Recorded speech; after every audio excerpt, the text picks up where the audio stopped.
Magandang umaga po mga kababayan. Please support, please watch YouTube channel. Marby Pileta po.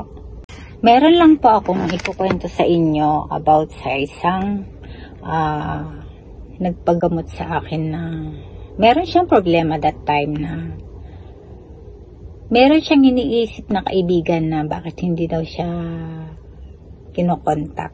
Parang nagtampo nang hindi niya alam. Kaya, ang ginawa ko po, sabi niya kung pwede ba daw malaman kung bakit anong nangyari. At sinubukan po namin at ito po ang nangyari. Sabihin ko po sa inyo. At ang ginawa ko po ay ang una ko pong tinanong sa tawas ay kung nagbago na ba siya. Yung kaibigan niya ay nagbago na ba? Kasi ini-ignore ba siya?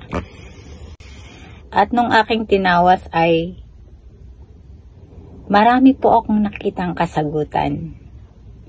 Nilista ko po yan sa isang papel para hindi ko makalimutan na kung sakaling nagbago na siya ay ito ang lalabas na sagot sa tawas. At ito nga po yun. Papakita ko po sa inyo ang lumabas na Y. Letter Y po yan. Parang ganyan po yan. Letter Y. At ang ibig sabihin yan ay nagbago na nga po. Tignan ko pa po ang ibang mga kasagutan ay may nakita po ako. Dito po sa tubig. Ako lang naman po nakakabasa nito.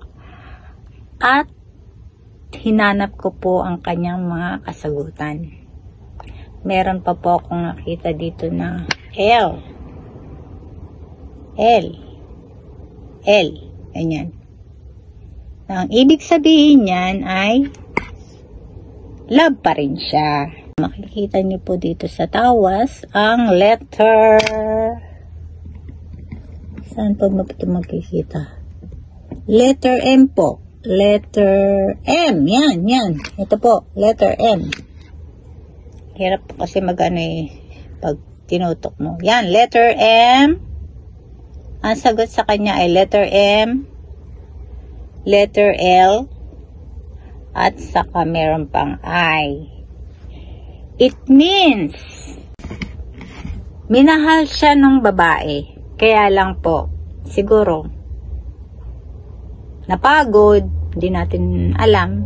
Pero yan po ang kasagutan. At least sinagot naman po daw siya yung time na tinawas ko. At napaka-amazing po, di ba po? Yung time na pinatawas niya ay kinagabihan po ay sumagot. Thanks God. Salamat po.